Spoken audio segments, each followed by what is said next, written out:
Hey, hey, good people. Happy Friday. What's up? What's up, everybody? Good to see you today. Welcome to the Takeoff. My name is Tia Cooper at Tia Takes the World, and I'm here with my co host. Introduce yourself, girlfriend. My name is Branlin D. Mosby, and I am of Never Unpacks. Do Super not forget, excited to be, super excited to be with you guys here today. we are excited about our episode today. If you're tuning in live on YouTube or catching our replay streaming on Apple Podcasts and Spotify, we're talking about destination weddings today. So it's a topic that I'm pretty excited to dive into. But without further delay, we're going to go ahead and jump on into it. We like to start off with a little motivation. Then we're going to jump into the deep depths of what we're talking about today again, which is destination weddings.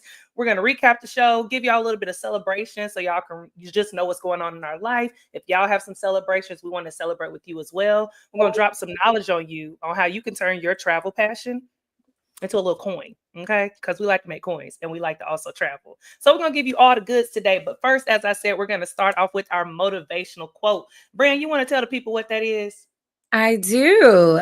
So today, you need to know that your peace of mind isn't up for a vote. Live your life your way, unapologetically. Period, Listen, boo. it's a whole word. How you feel about that, Tia? You know, for me, I whew, that's a difficult one for me. It's good, and I feel like it's one of those things like what do they say? I listen what I say, not what I do. I Mm, definitely can tell people this. Like your peace of mind is great. Like you should live your life unapologetically. But I am sort of a people pleaser. All right. mm. I go back and question myself if I feel like somebody else's peace of mind is going to be at stake. And that's not a great way to live. It's stressful sometimes. It makes me have a headache. It's chaotic. So I love this quote because I want to be able to live by it. But to be honest, I don't always. What about you, Brian? Listen, I am front runner of peace of mind. Okay. I will cut folks off. I will let people go.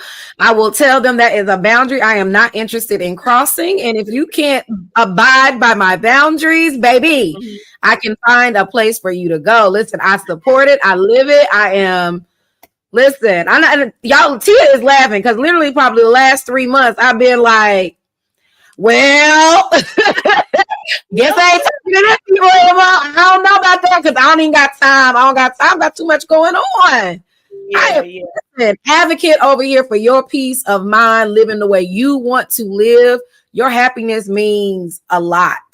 And you Listen, shouldn't be Braylon is somebody apologetic that I about it. talk to about that because she is like she said, she is strict about boundaries. Like whether it's cutting you off or telling you no, she is a strong knower. And I am not. I am not a no person. I want to be so bad in my heart of hearts. Braylon and my husband, we've talked about this before. They were born on the same day, different years, but they are similar people.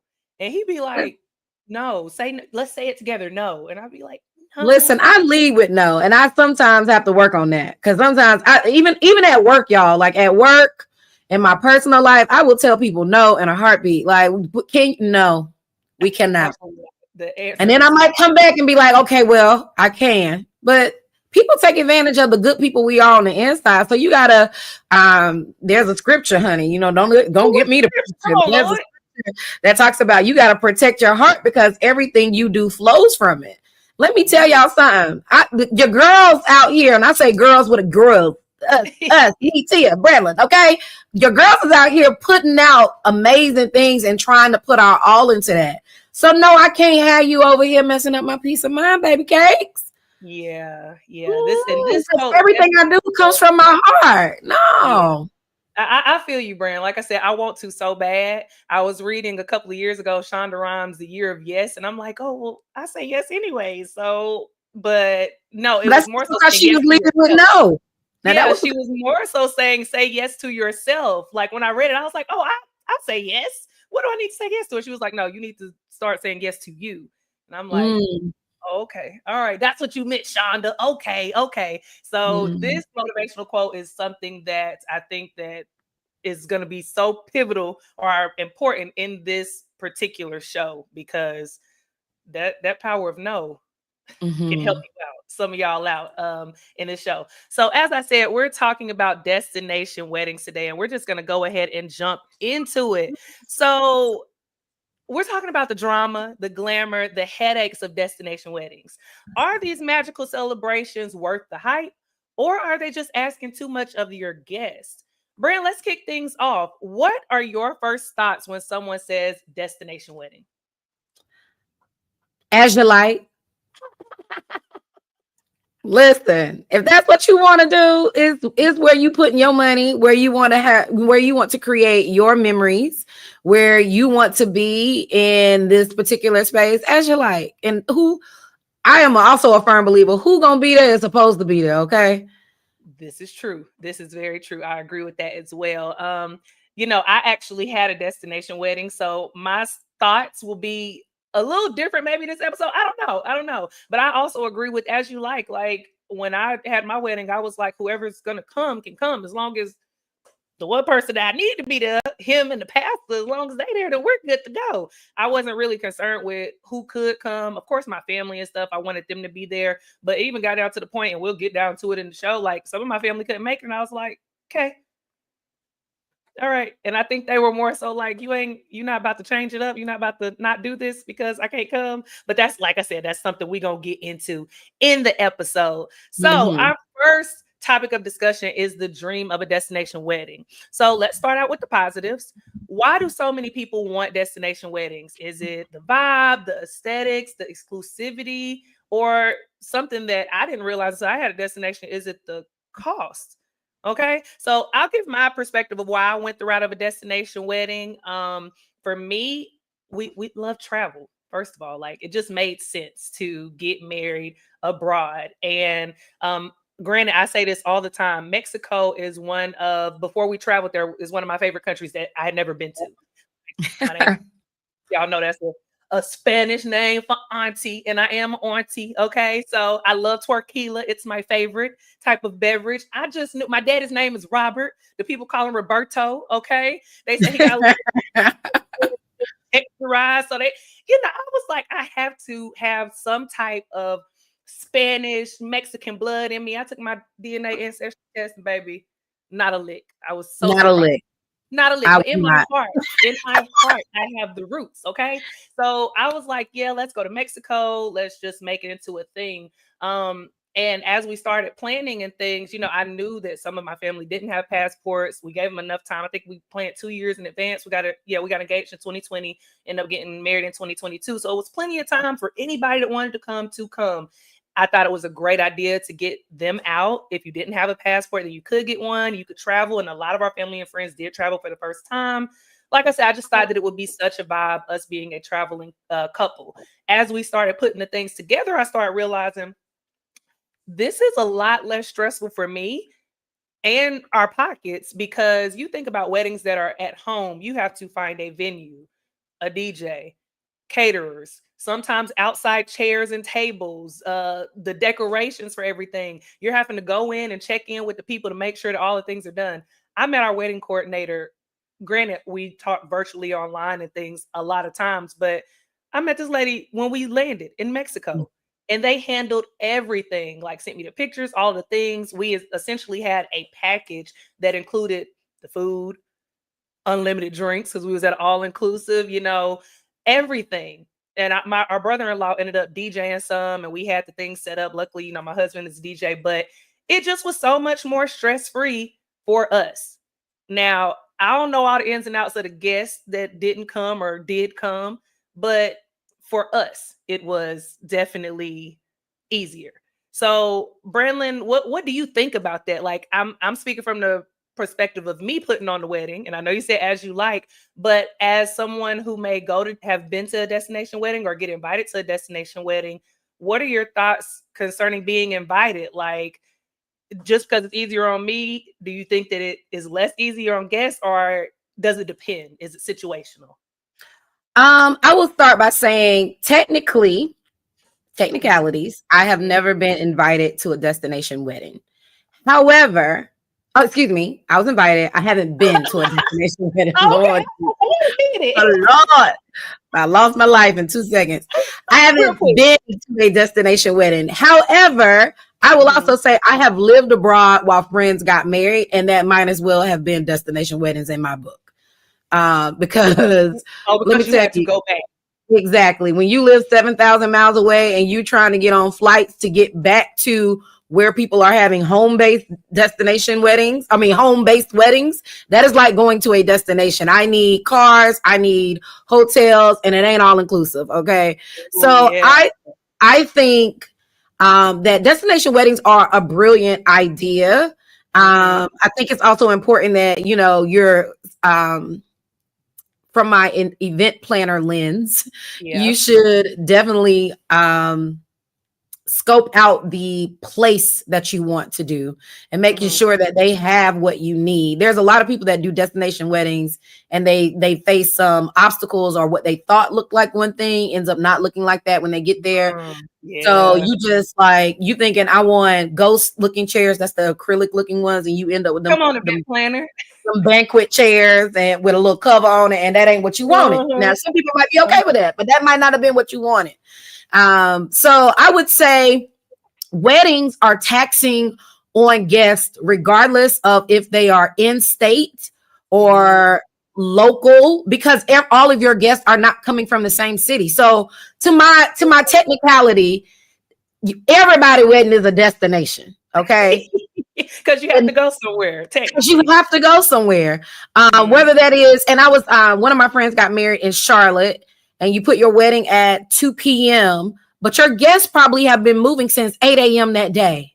Yeah. By the time they get up, get dressed, get a little breakfast in them, get on the road, because they got to get there before. They can't get there on time at your actual wedding. They need to arrive before 2, So now they trying to, fight traffic. There's 85 been under construction since I've known it to be available as a highway. North and south, ain't it? Exactly. So, to me, I understand the scope of what we're talking about. We're talking about those non-domestic trips. But for a lot of people, your wedding is a destination always. And it costs people money. Now it can cost them a little more money and they can get a little vacation in. I do think it's tricky though with weddings, because I do feel like your wedding just became one of my PTO days. So your wedding is my vacation. It's a little tricky. I think we're supposed to be talking about positives right now. So I'm gonna keep it. No, I mean, we can segue into either one. You just give me your perspective, and I can appreciate that. I appreciate all of those things.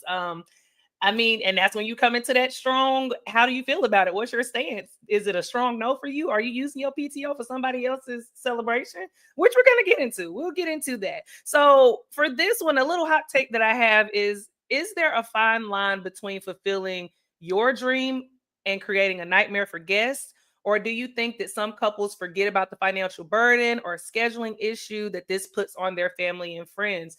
And I mean, at the end of the day, does it even matter? You know what I mean? Does that matter? So do you think it's a fine line? I think that saying that you said at the beginning, as you like, just applies. Like, it's whatever you like. But go ahead. I definitely feel like it's as you like.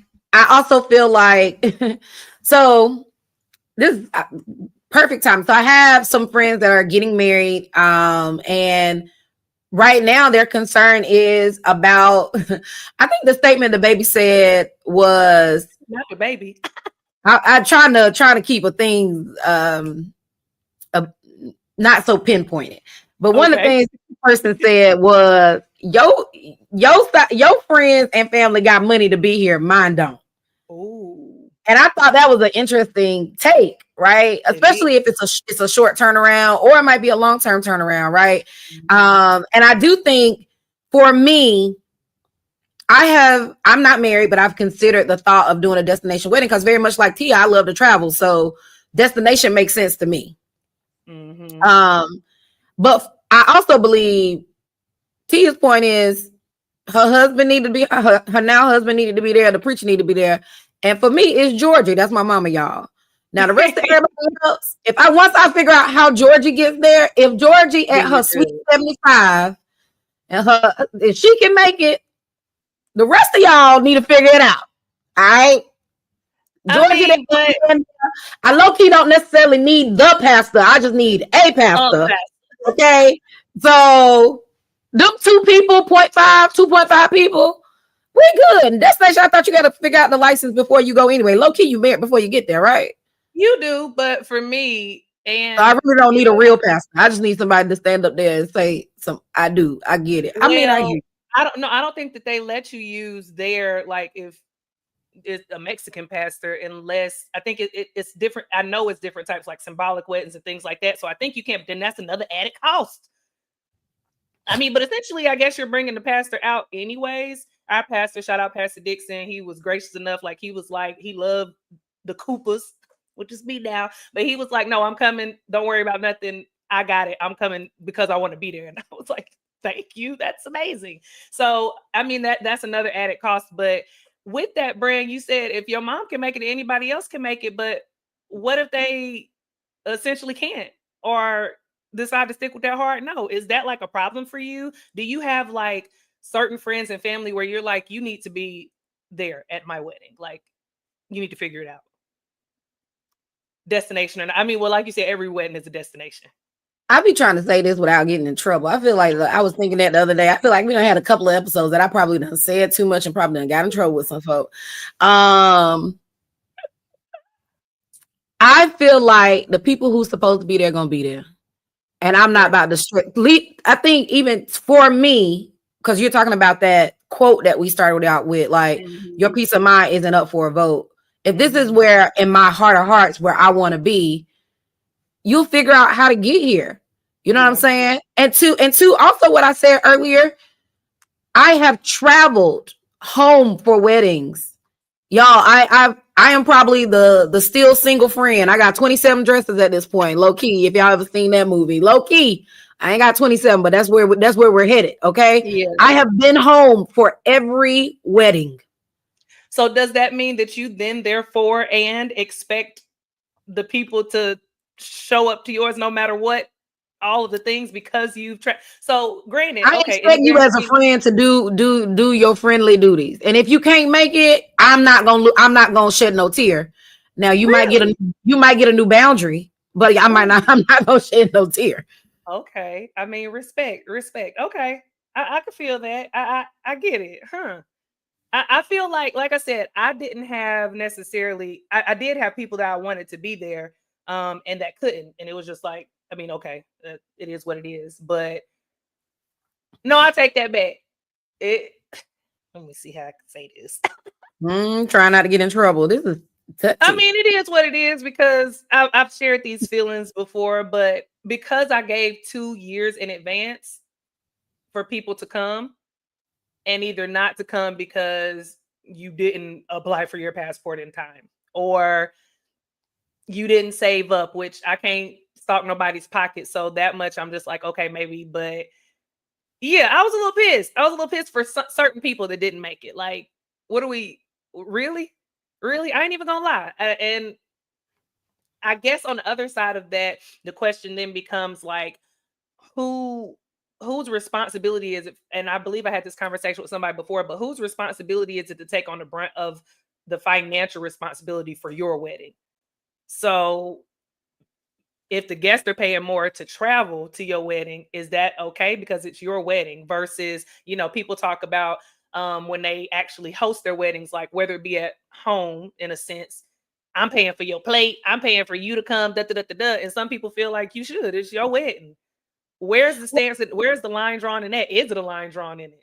Well, I also think it's important. Now, maybe your wedding was different, but most brides and grooms still incur costs for holding a wedding at an international site. It's not like it's free unless you're saying you divvied up all the costs of the wedding for the guests. Is that what we're saying?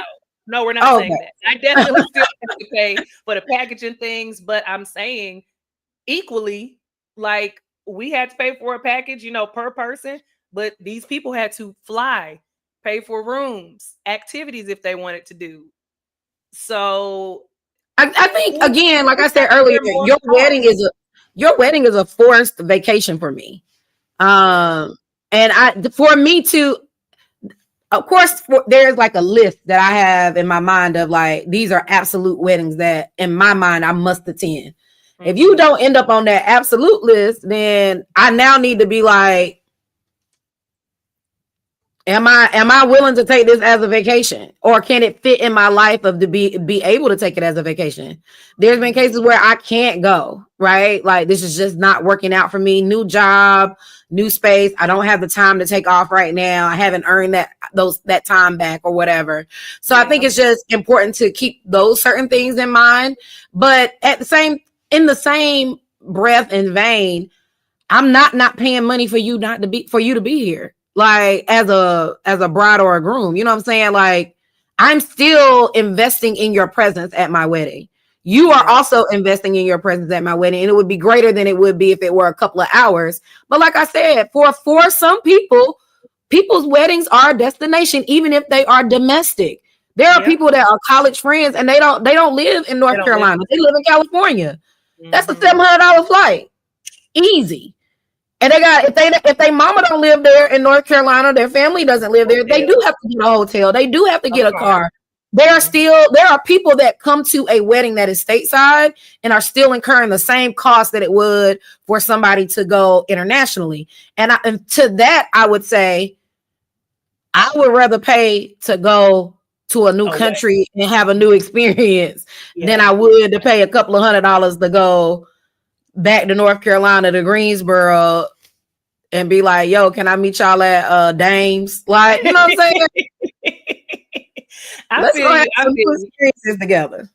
But I'm curious, either if you are tuning in live, hey y'all, if y'all are tuning in live, please drop a comment, tell us where you're tuning in from, and let us know your thoughts. Also, do you think that the brunt of the cost should fall on the bride and groom if you are coming to their wedding, whether it be destination out of the country or domestic, or because you're celebrating them, do you mind taking on some of the costs, whether that be to fly to another country, get a hotel, wherever it is, to celebrate them? I'm very curious about that. I'm wanting to know. So we have a little takeaway for this particular segment, and that is, a destination wedding can be a once in a lifetime experience. And although couples do what makes them happy, they should also be mindful that their dream may turn into logistical, financial nightmares for guests. Transparency is key. Communicate early, give options, and be flexible. At the end of the day, only 2 people are standing there taking vows. Decide if that's enough for you, or find a compromise so that you don't run into issues with your guest. So, moving on, discussion number 2, and we kind of already hit on it a little bit, but the nightmare for guests. So, why do destination weddings stress people out so much outside of the couple? You know, we talk about the cost of travel, accommodations, taking time off work, Brand, you even brought up, and the pressure to RSVP yes out of guilt or obligation, navigating travel logistics, group activities, and then also for the bride and groom, unexpected family or friend drama that comes into play with the destination wedding. So, Brand, as someone that has destination weddings, what is your thoughts on that nightmare? Did you find it like super difficult? Because you're traveling 7,000 miles each time that you was going to weddings and living abroad. What was the stress for you that you found? And was it ever even a question of, am I going or not? Or were these like solid yeses, no matter what, I'm gonna be there no matter what? The weddings that I have gone home to were pretty much solid yeses. I was actually in all 3, the 3 that I've been, I was actually in them. Okay. I was maid of honor in 2, and just a bridesmaid in another one. For me, was there stress? I would say travel wise, I didn't have a lot of stress because I travel. The first wedding, I took like 3 flights to get there. Because we did her bachelorette party literally like the week before, so I had to fly in early, and then come back or stay for the wedding for the next week. That was a lot. That was a lot of duties. That was a lot of duties. It added up real quick. When was this in your school year, or your school year work? It's essentially school year, or were you not in the school system at the time? I wasn't at school, and I took a couple of days off leading into that weekend just so I could get there in time for the bachelorette party. But it actually happened to lead into spring break, so that worked out for me. That was the only wedding that led into spring break. The other ones, I all had to take time off of work. One was a weekend turnaround. One of my good friends, she got married in November. I literally flew in on Thursday, and flew back like Sunday. Mm-hmm. Oh, now that was travel wise. That one was a little stressful. I flew in on Thursday. Is this Thursday? I flew in on Thursday. Thursday, or was it Friday? It was Thursday or Friday. Either or. I flew into Charlotte, but I needed to get to Greensboro. And the flight, it was raining cats and dogs in Charlotte, and it was like they grounded everything. Oh. And so once I landed for my layover in Charlotte to catch a plane to go to Greensboro, they were delayed. It was delays after delays after delays after delays. And so I was like, yo, I'm not gonna make whatever. I'm stuck at the airport. And she and her husband were like, we're coming. Oh, so they got in their car and drove to Charlotte to get me from the airport, and drove me back to Greensboro. Why was this a nightmare? Because something I didn't realize then was because I did not get on the next leg of my flight. They canceled the entire back leg of my flight, meaning they canceled my flight out of there. So I was supposed to fly out on Sunday, which would have landed me back in Dubai on a Monday night. I couldn't fly out until Monday. Y'all, I got to the airport with my luggage like, I'm leaving. They said, no, where? You're not. Where you leaving to? Girl, you ain't going nowhere. I said, what you mean? I flew here. They said, we don't have a flight for you. I have a ticket. Show them phone ticket. They were like, no. I said, yes. Not you argue with them. Yes. I said yes. I got here. So they were like, well, because you missed the second leg of your flight, it canceled your whole ticket. But I made the first leg. No, baby. So I flew 14 hours and missed the hour and a half flight. And now you're saying that I didn't. That was stressful. Was definitely stressful. But they did change my flight to the next day. No charge? No charge. They just fixed it. Good. And I was sad because that weekend, I told you I flew in like on Thursday, flew out on a Sunday, but it was so fast I didn't get Chick-fil-A. And so it actually worked out because I got Chick-fil-A on Monday before I flew. Oh, okay. Because you was supposed to leave on a Sunday. Okay. I was supposed to leave on Sunday and I was so mad. Literally, I have a video like, I'm mad, y'all. I didn't get any Chick-fil-A. But that is why we go home, essentially. Yes, we're coming home to see family and friends, but we're also coming home for Chick-fil-A. Yeah. But no, I do think it's stressful for guests. I think travel, the idea of travel is stressful for sure. Yeah, I feel you. And I don't even think that it's not necessarily something that I didn't consider when my guests came. You'll figure it out, but you will figure it out or not, either one. And that's not even being funny. It's just as the bride and couple, we got enough to worry about. We got to get there too, because essentially we had to fly from Abu Dhabi to the States, get things together, fly from the States to Mexico, back again. And granted, we wanted to do this for our wedding, but again, if you want to come, you're going to come. If not, then okay also. Now, I will say that the way we set it up, I think, what day we get married on? I think we did get married on a Monday. So yeah, it was just, look, you coming or you not? What's up? 2 years, you better get that PTO, get your funds saved up, get the things done. And if not, again, cool, depending on who you were. Like I said, some people are still looking at, we done talked, but that's all right. That's all right. We're going to have us a 5-year anniversary wedding redo, because our destination wedding turned out to be so amazing. I actually think we're talking about the nightmare of guests, and another point that we have on here is the benefits for guests, which I see one of my guests is actually on here talking about how they all got along at the wedding. But since we're talking about the benefit of guests, although destination weddings can come with stress for the guests, let's be honest, there are some great benefits too. You get to travel. In some cases, you get to relax in a place away from home, and you get to celebrate love. On top of that, it's less stress for the bride and groom in some situation. So to me, it kind of feels like a win-win, barring that you have to go through travel woes. I hate that happened to you, Brand. But outside of that, it seems like it's a lot of benefits. Like I said, with my wedding, a lot of people that came, and let me back up. So we wanted to do a destination wedding. It was never any question about it. Like, people were like, well, what if such and such can't come? Like, on both sides of our family. What about the older people that can't travel? What about these people? These people? Tough cut. Tough Sorry luck. to you. We'll stream. And we did stream. We ended up streaming for them, but it was never even a question about, like, are we going to do I something joined else? via stream. Yeah, no, we're not doing anything else except for this. This is the plan. We talked about this. That's it. So we honestly expected there not to be. We sent out a lot of invites to people. We honestly expected there not to be.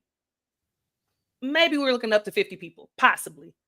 We end up having 100 people show up to our wedding, and I'm so blessed and grateful. Shout out to everybody that could make it, because that is something that 100 people traveled from different places around the world to celebrate us. Like, that spoke volumes to me, and it really just warmed my heart, because we did not expect that.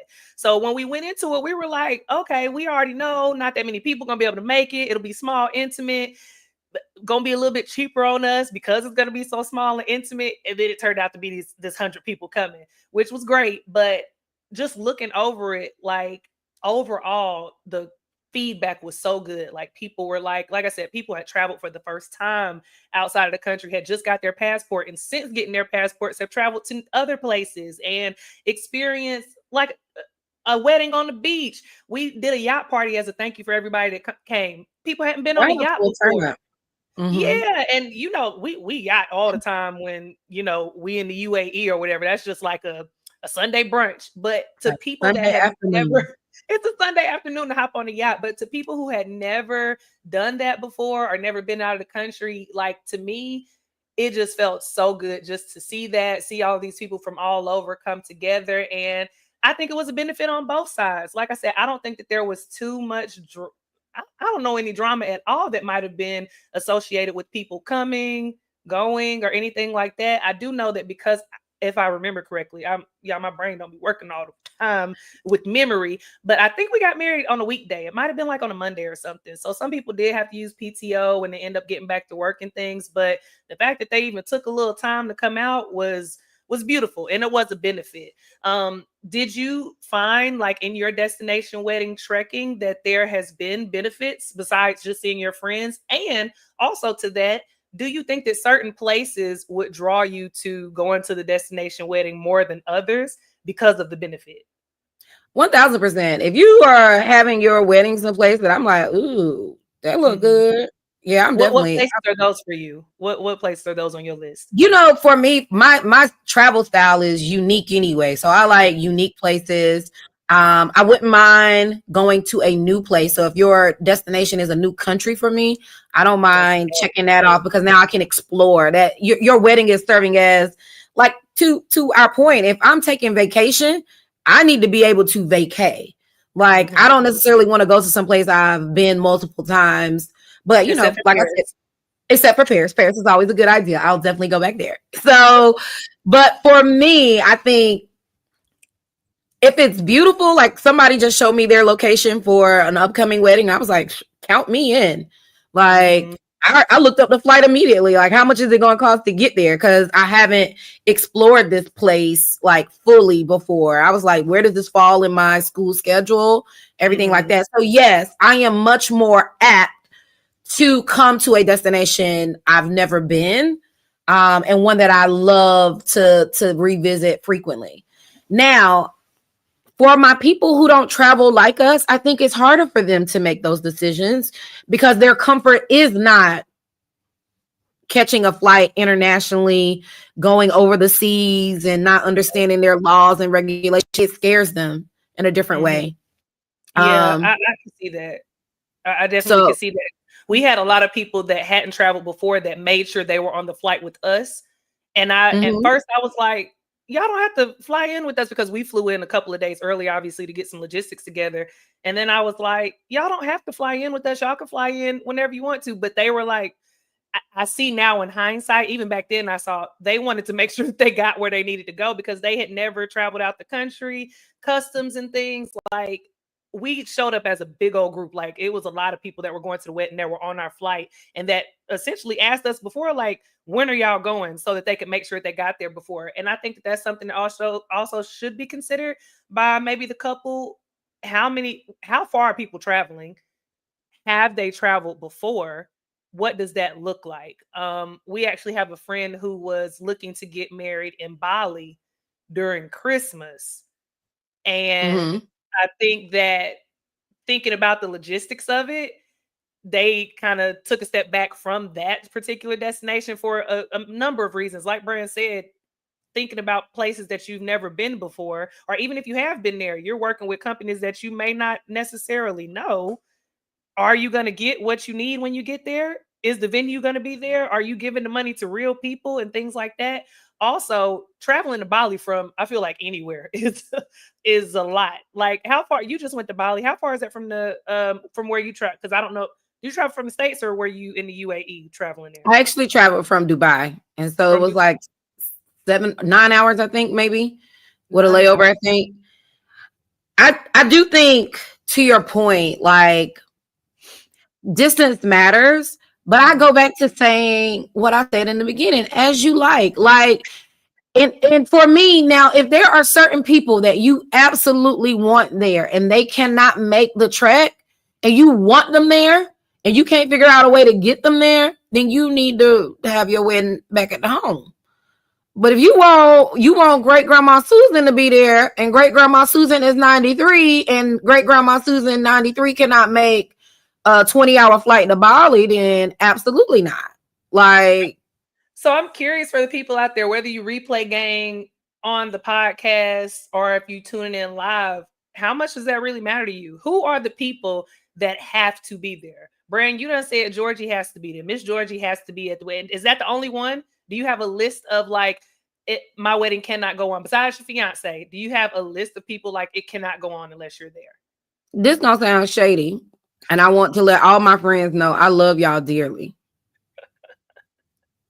No.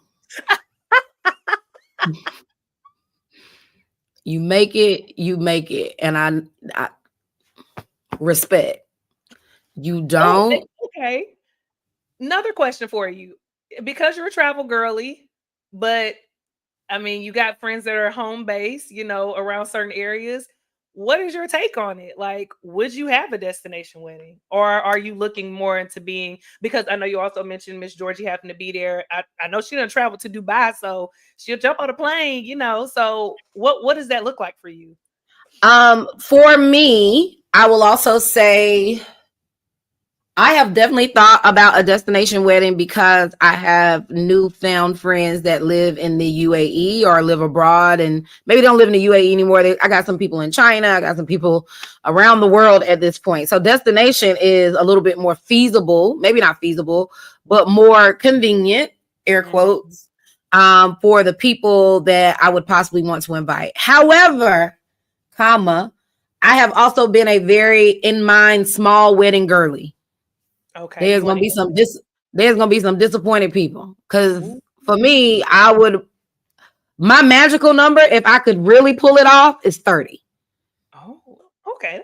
I mean, that's no. That's small. Like, I have randomly, don't judge me, y'all. This is a safe place, right? We listen and we don't judge. I have randomly come up with like a list of people I would invite to a wedding. I could easily invite 100 to 150 on my own without even knowing who my future husband is. Easily. Right.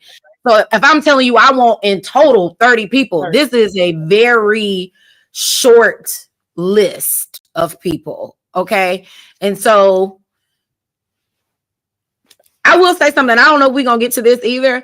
I also don't want to be invited to your destination wedding if I'm a numbers filler.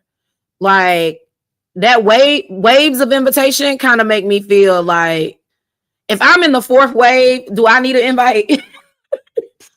Can you explain what you mean for people maybe out there who don't know what that means? Yes. We also have a comment coming in from the pool. So it says, why not just go to the courthouse? Essentially, if you're doing a destination wedding, you probably already went to the courthouse, because most destinations you are required to do your license before. Fill out your license. Yeah, you got to do that. So technically, people have 2 wedding dates. I don't know how they celebrate them. Well, I Do don't you know if he's celebrate both of also yours? asking. I'll say it again. Do you celebrate both of your wedding dates? No, You my wedding date celebrate is my the one in wedding date. Mexico. There's Is some people my that celebrate the other one. yeah. All right. So waves of invitations. They want explanation. So waves of invitations is I have a specific number of people I need or want at my wedding. So maybe you've talked to a destination wedding, or you've talked to a person at the resort or wherever, and you've decided on 120 people, and they tell you 120 are bust, meaning you get 120 people and you pay for 120 people, you get 50 people, you still pay for 120 people. So what people tend to do is they will invite people in waves. So I got my first list of 200, and I'm gonna send out these invitations. And that first list of 200, from that, whoever RSVPs or not, you give up your space essentially. So when the space is given up, like I'm on you. Are you coming? Are you not coming? They be like, I'm not coming. So I freed up 100 spots. I now have a second wave of invitations that I'm sending out, and I'm sending out my second wave. When I send out my second wave of invitations, these people say, hey, I can't make it. Okay, well, I filled 20 spots from the second wave. I still have 75 more to go. They send out a third wave of invitations, and it keeps going until they fill all of their spots. Now, this works when people do not know each other. It absolutely works when people do not know each other. However, people be talking and people be running out on y'all business. So when I realize that I am wave number 4 and not wave number 1, it's kind of like, so you using me to be at your wedding? So for me, then I make hard decisions. Can I pull this off? Is this a destination I want to go to or go back to? Am I going to get all those benefits that Tia talked about? Am I going to have new exploration moments? Tia's wedding was the jump off. Like, we on the yacht, and there's still footage coming from these things. Maybe not. You know what I'm saying? So I'm just saying, if I am in wave 4, what are we doing? Did you even really need to invite me? Apparently they did. They needed to invite you, but did they want to, or was it like I want to be wanted to, like, send me out, just period. I want to be on the list. Yeah. Not Waves list. I'm with you. I want to be on Waves list. And woo. It's like people trying to find a spot. I know we talking about destination weddings, but it's also like people trying to find a spot for you in the wedding. Like, you don't got to find a job for me to do. Either you want me there, or, I'm a bridesmaid, I'm not a bridesmaid. I know some people feel a way about not getting their titles in certain weddings. Mm-hmm. But you don't have to find a role for me. I am okay with just attending, and I will make that work based off what I can and cannot do in that moment. So it might be a no. It might be a yes. This fool. Kay Bell says, what about wave 3? Listen, as Brandon said at the beginning, as you like. If you're okay with wave 3, then you wave on to the wedding. Go on. That is a decision that you need to make. I'm like Brandon, it's going to depend for me where it's at. And if I'm in wave 3, what is our relationship really? What is our relationship? Did you even wish me happy birthday this year? Because do I really need to buy $2,000 flight to go? I'm just saying. I don't know. I'm a little picky, y'all. I told y'all what was the quote? We started out with saying, your peace of mind isn't up for a vote. Live your life your way. So the thing is, the problem with this quote sometimes is people want to live on one side of the street, and you don't want to respect my decision to what you're saying. Yeah. We gotta live on both sides of the street with this. Like, you live your life unapologetically, I live my life unapologetically. We all are living unapologetically, and we understand that that's what we're doing. No hard feelings. No hard feelings. You put me in wave 4, I respectfully decline. I still love you. I'm done. I can't wait to see y'all when y'all get back. I love y'all deep. Oh my goodness. Okay. So this is a great segue to our last point, which is talking about balance. But let's go ahead and get to the takeaway for this particular point, which is, while it's the couple's big day, guests shouldn't feel like they're being forced into a financial or scheduling crisis, or deciding if they actually want to be there, or were wanted to be there. If you're invited, be honest about what you can and can't afford. No guilt, no pressure. And afford doesn't necessarily mean money.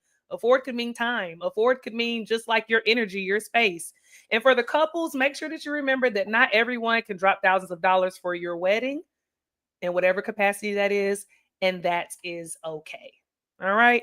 So moving on to our next point, which is finding balance. So, how can couples make destination weddings work for everyone? Is there a sweet spot where guests and couples both win, like group discounts, planning far in advance, and being upfront about cost? Now, me personally, I think it's about transparency and compromise. If you're asking people to spend coins to celebrate your love, the least you can do is make it as smooth as possible. But also realize that people may not want to or be able to swing it. And as we have said, be okay with that. Busy, what is your thoughts on the balance of things as a guest or even as a future destination weddinger, hoster? You know, I kind of feel like money is an option, but it's not an option. Like, it costs me for you to be here and it costs you to come to celebrate me either way. Mm-hmm. And I feel like if you're in a place where you can't do that, I can respect that too. And I feel like, you know, people be wanting these long, early, like you said, you gave people 2 years. Most people that I know, they don't really do well with long-term payment plans. And that's coming from booking people in travel and just arranging things. Like, people say they want like a year and they don't want to wait till the last minute, but them payments really don't roll in till right before the deadline. And then they still be trying it then to be pushing the envelope. And I'm trying to tell you, you end up about to cancel your trip. You do not pay this money and you ain't gonna get nothing back. So, you know, I just think, I don't know. I just think if I'm celebrating you, my friend, and your union, and I got it to be there, I'm gonna be there. And I just kind of feel like some people don't even realize, it took you an hour to drive down the street to get to the wedding in wherever town it's gonna be in.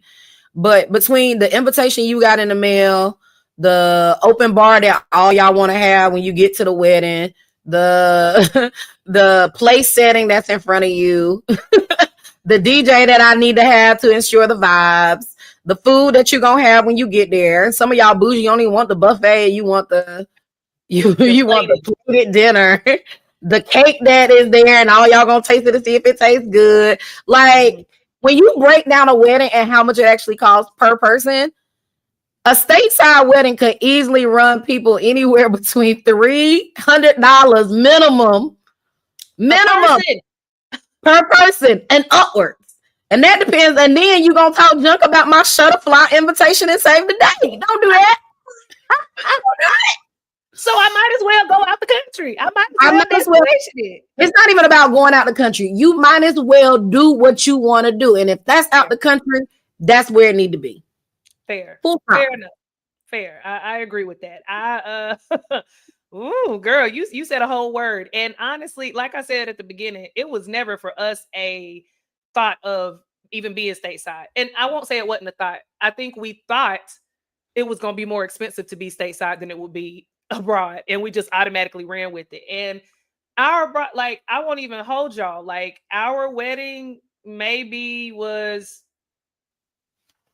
between 15 and 20K, and I told y'all we had 100 people, and that was everything.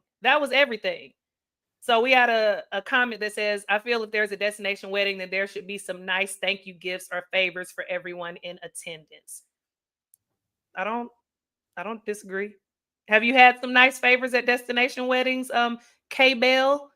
Any that you want to note, or any that were horrible that you don't think that you should have gotten? Please share your thoughts. It's a tricky question there, sir. Let's see. K-Bell also wrote, did you send waves? And I'm assuming that he means me for my wedding. No, everyone got you got your things, unless like it was a invitation, like an actual invitation I had to hand out. But I'm pretty sure we sent like emails and stuff, but it was difficult because it was around COVID time. Like, I remember when I had my car maybe a year or two ago and I was selling it, I was cleaning it, and I was like, oh shoot, I still got somebody's actual physical invitation in here. Now, granted, they ended up coming to the wedding because they got, like I said, the e-bites and stuff, but I did not send out waves. K Bell did respond, and he said, not the one I went to in Cancun. I'm not sure if he's saying that he didn't get good gifts in Cancun or he did. We'll wait for that answer. Let's see. I'm curious.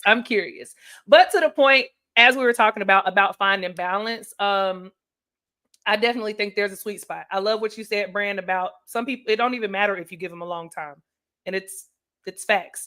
People think 2 years. Oh, I got 2 years. I can pay this. I'll be able to pay it off and things. And you put it off. Like, oh, I got something that came up. I'm gonna do it next month, and then it'd be a whole bunch of months. It'll be a whole bunch of months. Be a whole bunch of months. Now, I will say also, and we'll talk about this also at the end, but having, like I was talking about, the stress of the destination wedding, whether it be domestic or abroad, for us, it was a lot less stressful because not only did we have our wedding coordinator at the property, but we also had a travel advisor that was assisting us along the way. Shout out to Mike Karstens. That's my boy. He also opened up my eyes as a travel professional about, number one, how lucrative it could be to host destination weddings as a travel agent. She won't have another wedding again and not be the travel agent. Baby, if I would have did the planning. Even though I know redo this.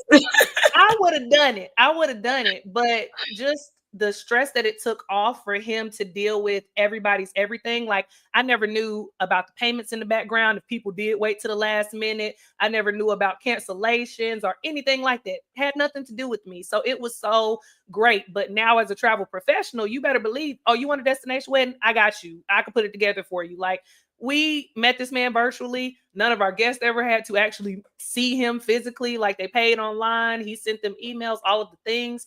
And that man got a pretty sweet bag off of our union. Like, but he took so much stress off of us. And I just, listen, like I said, we'll talk about that if y'all are interested in that. I was about to say, I'm not even going to lie. The commission just on an all-inclusive resort and setting up all-inclusive resort packages is pretty, it's a pretty solid commission. Like, if we're talking, and just, I know Tia said we're going to talk about the business at the end, but just interjecting the fact that wedding destinations is a major part of the travel business because people are doing it, because all the things, the benefits that Tia has rolled out, like, people don't want to do that.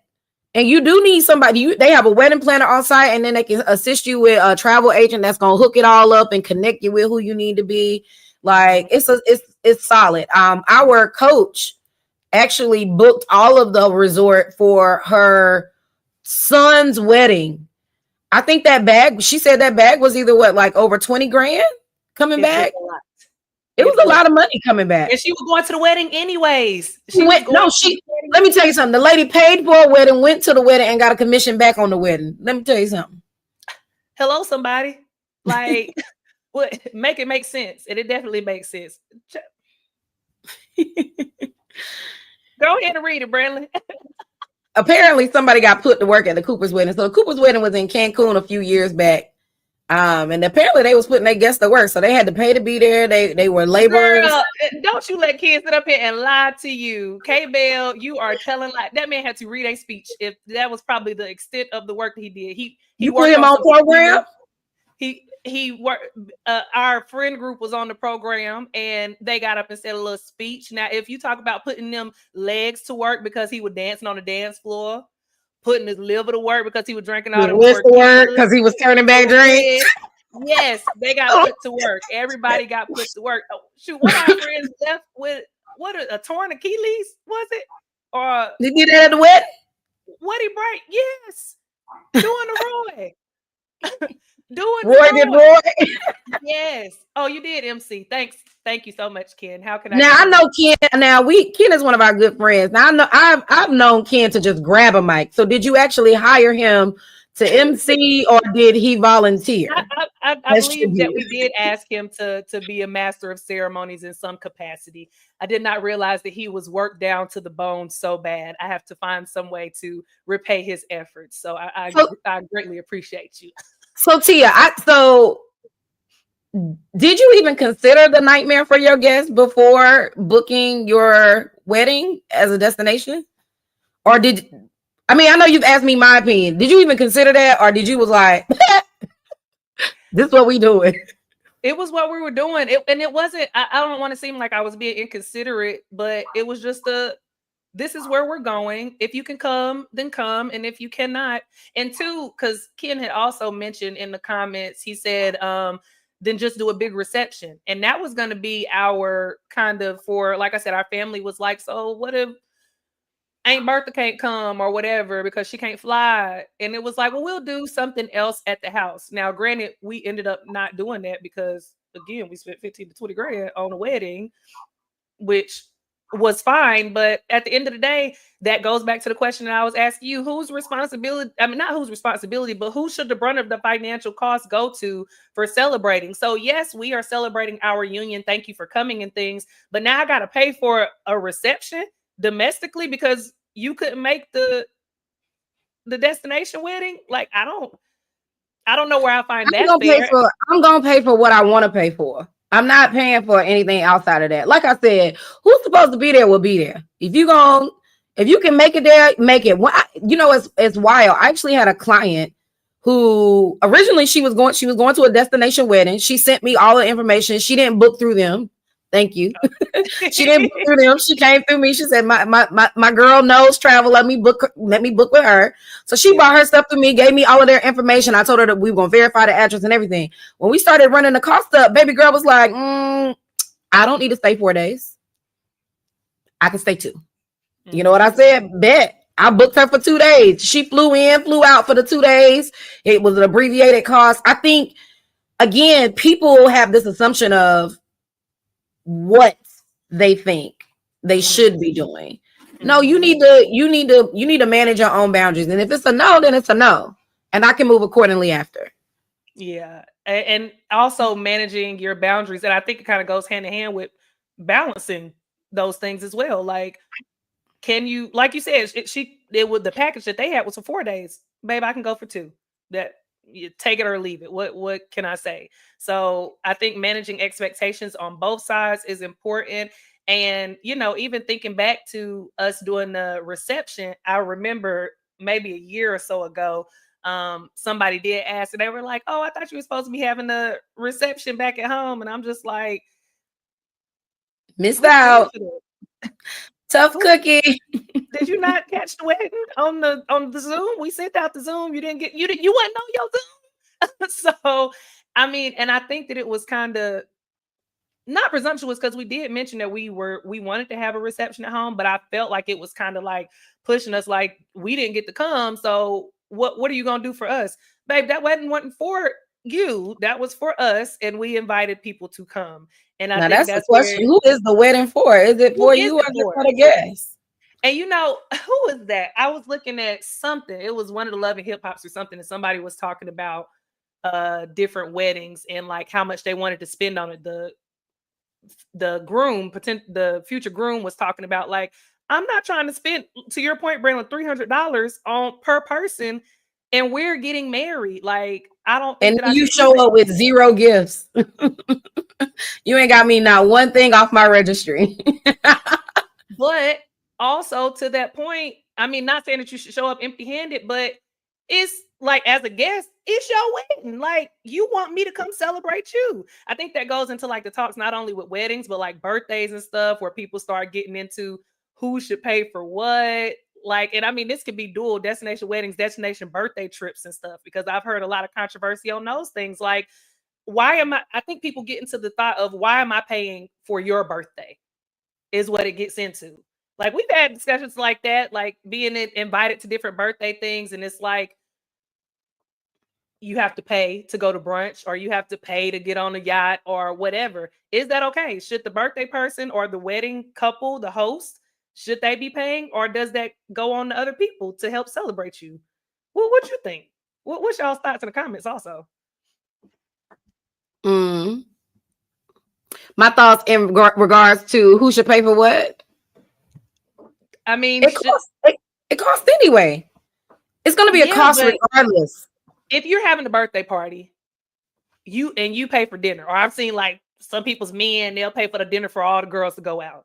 Is that the host responsibility, or because people are celebrating you, should they pay their part and not have you worry about that financial cost? Like, is that the gift?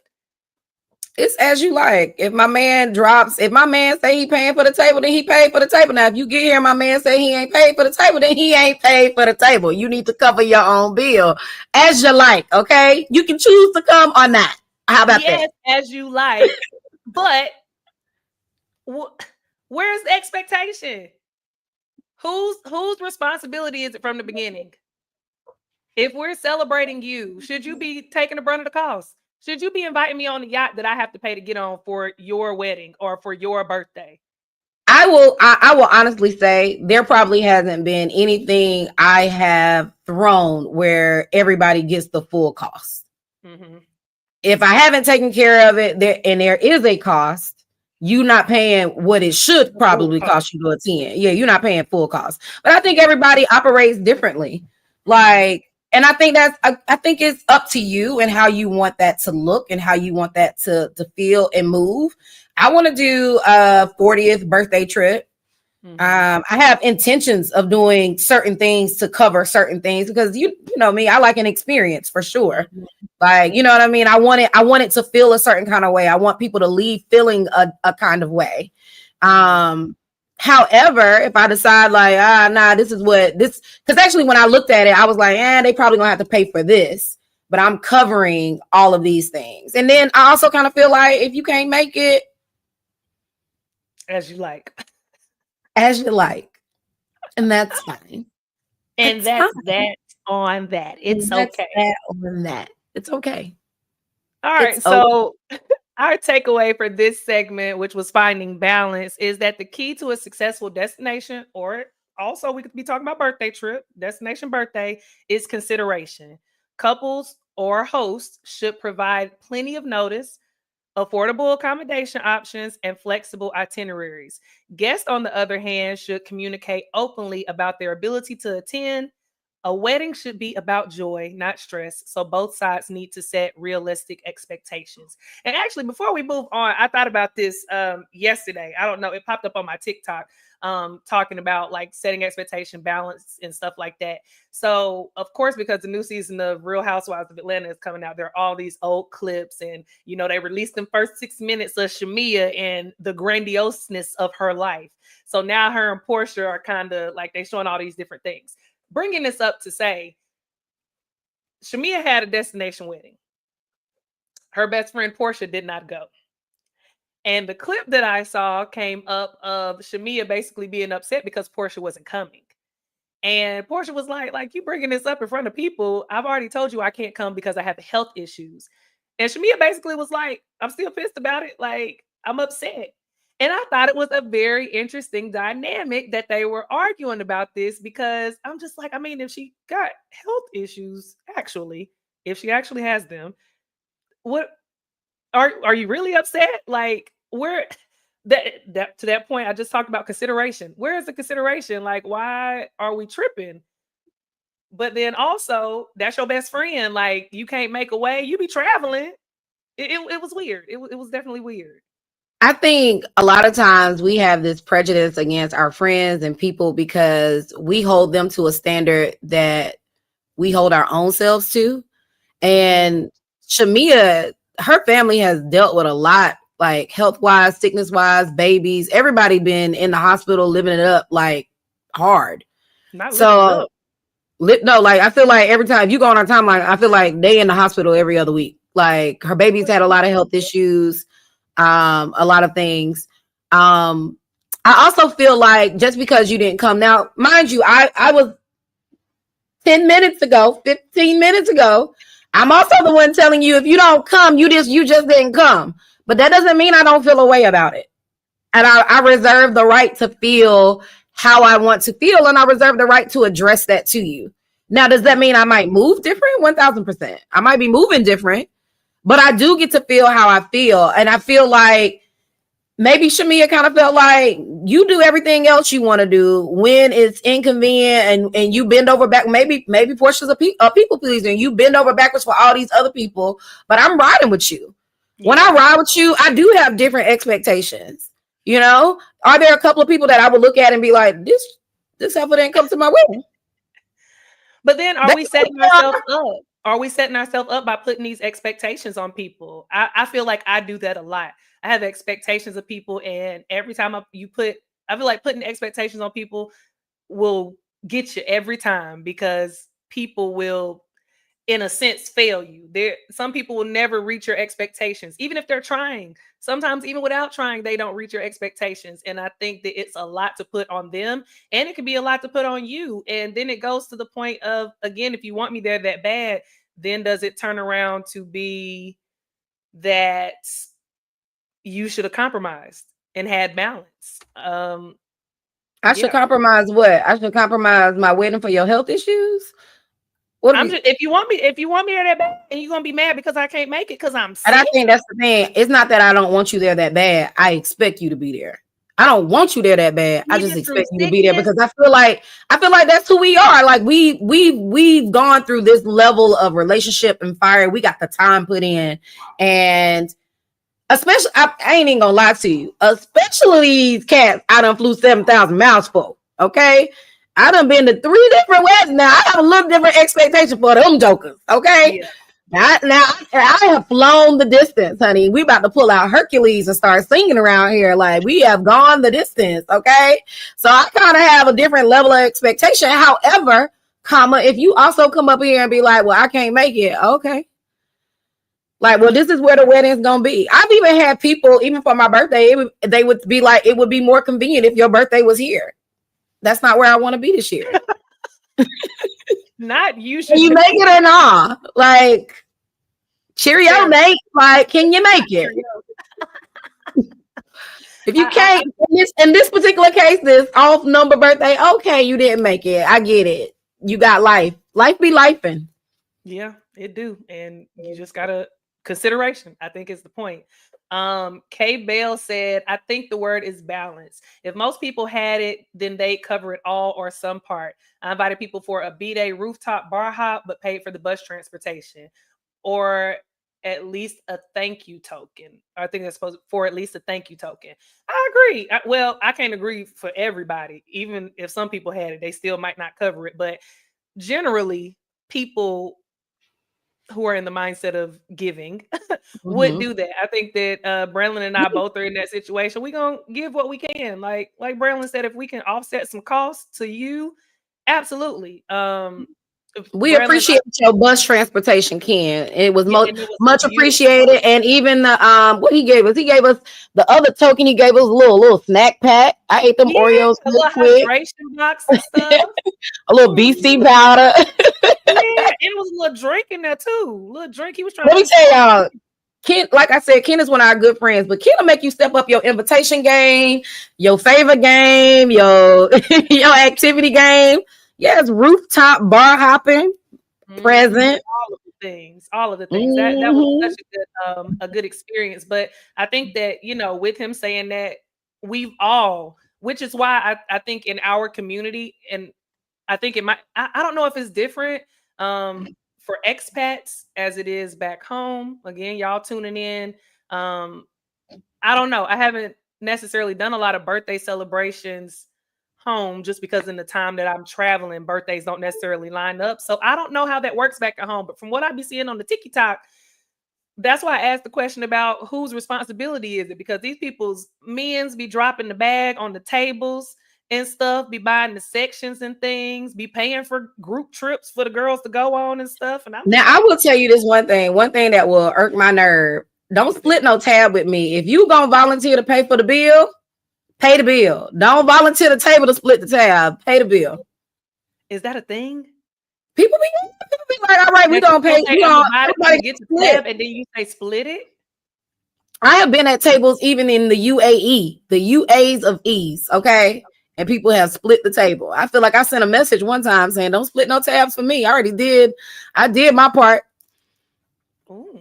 Don't split no tabs for me, baby. You might want to consult, okay? You need to ask me first. Don't We spend my might. We coin. need to.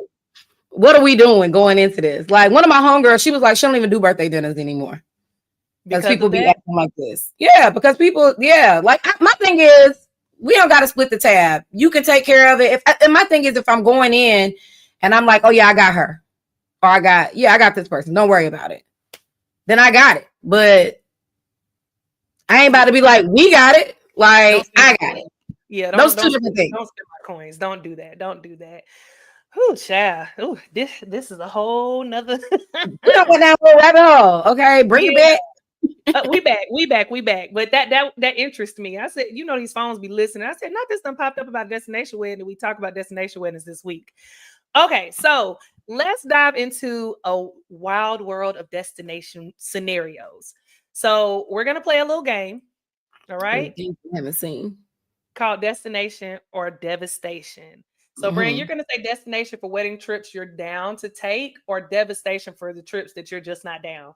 Y'all comment also with the scenarios what y'all are down with and what y'all are not down with. Okay. Destination if you're down to take it, devastation if I'm not having it, not doing it. All right. So, your best friend's dream wedding or your best friend's dream destination wedding is in South Africa and it's set during the Christmas holiday season. Destination or devastation? For me, destination. Really? Why is that? I actually have been to South Africa during the Christmas holiday season. I wouldn't That's mind summer, going back. right? Huh? That's the This was the summertime, trip. right?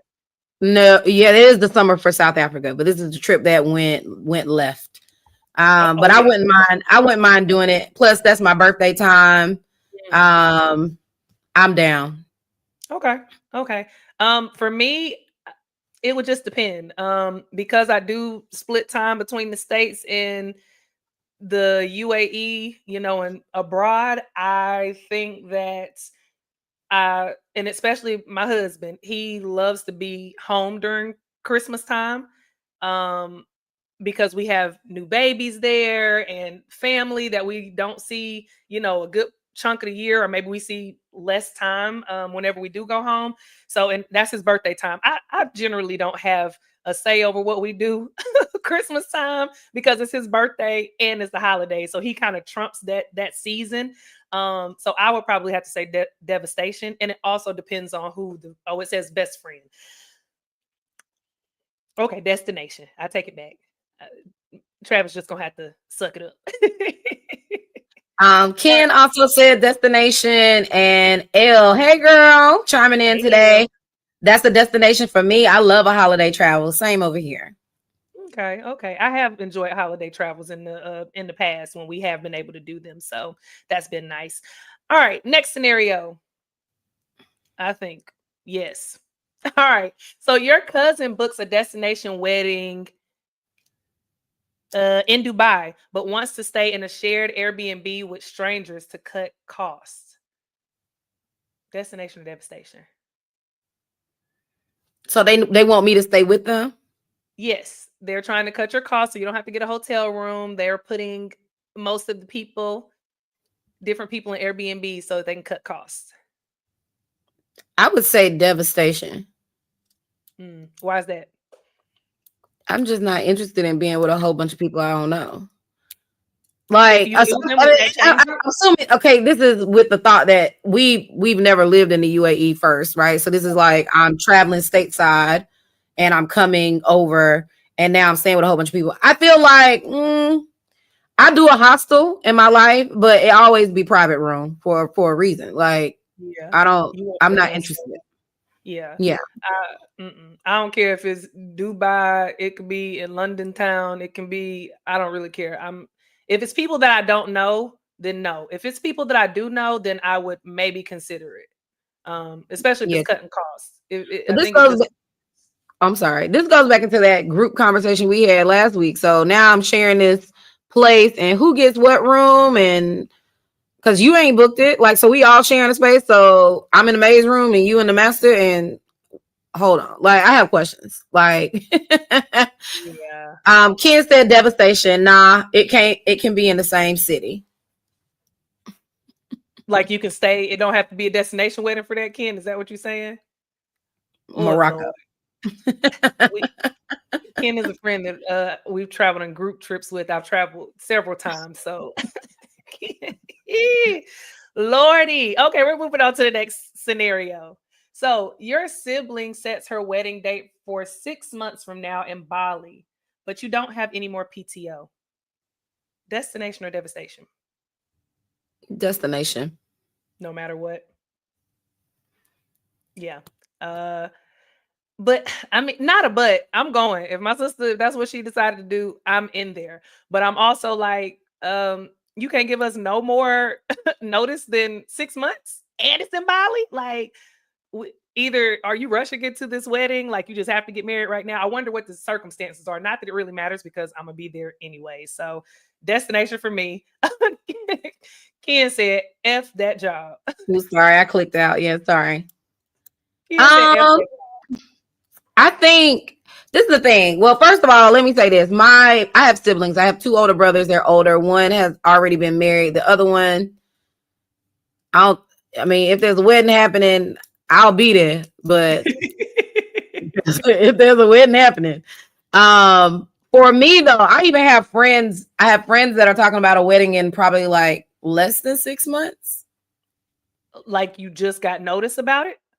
They haven't even sent out the notice yet. I think I just happened to be in the right place at the right time to get information, and I would be there. I would still be there, and I would probably take the unpaid leave if I needed to. But is there anybody that like I'm saying this as just even with my friends. Like I have a friend that I would go home for their wedding, and it like would be happening. Yeah, it would be happening in the next 8 months or so. And if I didn't have the time or it's not a break, I would take the L.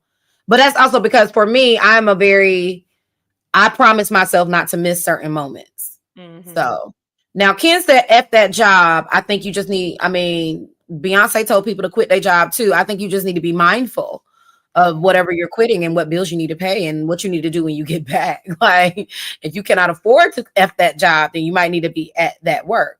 Okay. At that job. At that job. All right. L is down. Destination for the siblings. She said for sure. And Ivy Jones is joining us today. Hey, Ivy. Hey, welcome. Girl, hey. All right. So next scenario. You are asked to be a bridesmaid or groomsman in a Parisian wedding with a black tie.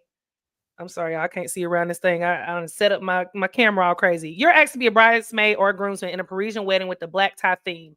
The trip will cost you $2,000. This is not including the expenses to be in the wedding. The wedding is a year from now. Destination or devastation? Destination. No hesitation. No, it just you there. Is it because it's Paris? Or because you was asking me about it's Paris. The trip is 2,000. That sound about normal. Yeah, and a year 2,000. It's black tie though, so you got to get your stuff to be in the wedding, whatever. Which means I'm gonna be snatched in Paris, honey. Okay. Honey, Fashion Week, me please. Okay. All right, you love you some Paris, baby, because I love being snatched in a destination. First of all. Okay. I like being snatched as well. I really do enjoy a good snatchage. I enjoy a good trip. I have not been to a wedding in Paris. I haven't been to a destination wedding. So I think destination. I think I'm down for a Parisian. I like new experiences. I've been to Paris, but not in a wedding sense. So I'm destination too. We got destination if they can afford it. We got a devastation in the crowd, and we got a YOLO destination. Hey, I'm with it, Ivy. Yeah. It all depends. So, wrapping up our game, destination or devastation. Thank y'all for playing. I think as we've been saying throughout the episode, it's just a balance thing, and it's as you like. Whether you are the couple that's hosting the wedding or the people that are attending, as you like, whatever you decide to do. All right, so I appreciate y'all for playing and commenting. We're going to move right on along to our celebrations for the week. We always love to celebrate our wins, big or small. And we want y'all to put any celebrations that y'all have in as well. Throw them in the comments. We'll, flash them up on the screen, celebrate you. We love a good celebration. So we want you to celebrate all wins. Braylon, what you got on the docket for this week? What are you celebrating? This week, I actually met with my travel team on this past Sunday, and we talked about goals for this year. It was super good conversation. It was good to hear that they're still planning to move forward with the business, and they got plans in place. I have one young lady who's ready to focus on one particular thing, like she wants to niche her travel interest, and that's all she's going to be selling.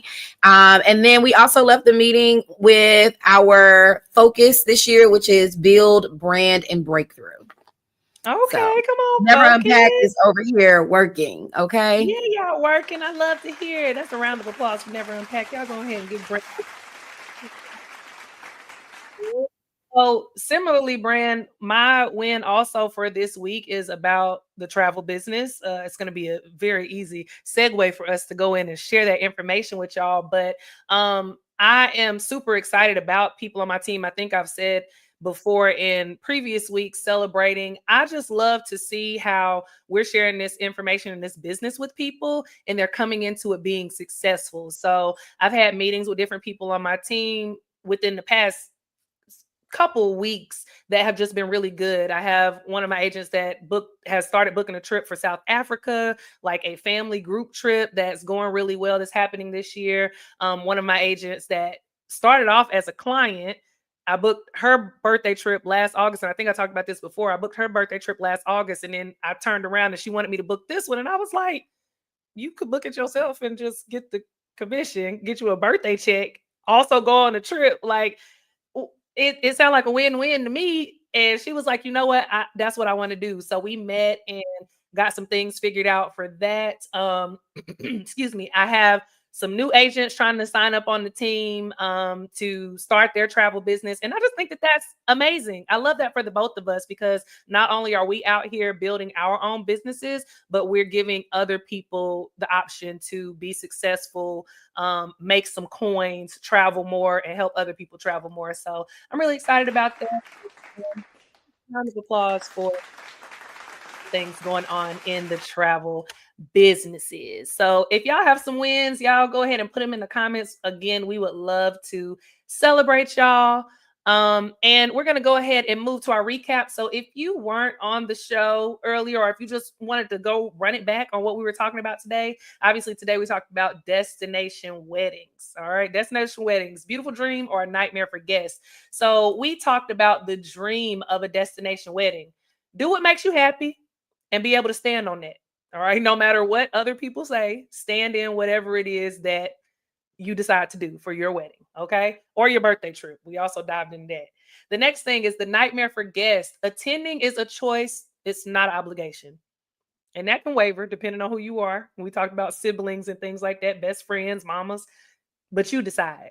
The other part of that was finding balance. So consideration makes destination weddings enjoyable for everyone. Consider people, consider their decisions, and be okay with that.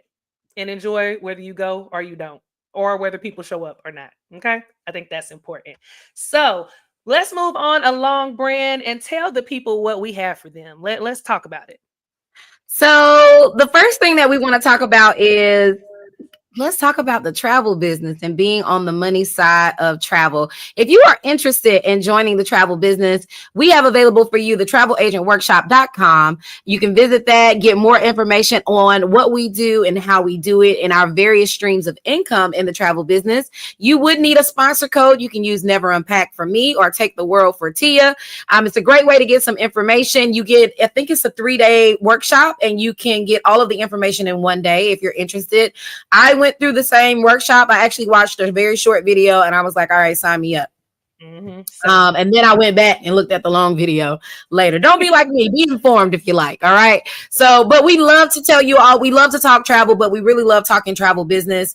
It's so crazy. I was on a message message thing today earlier with another travel agent that is actually on our bigger team. And she was talking about a trip. I saw a trip that she posted. I was like, yo, what's the travel agent information on this? Like, how did you contact the hotel? What are the rates? What does the rates look like for us? And she was like, girl, I took this trip before I became a travel agent. I was like, oh my gosh. And she was like, but it's worth taking a trip without being a travel agent. I was like, no, it's not.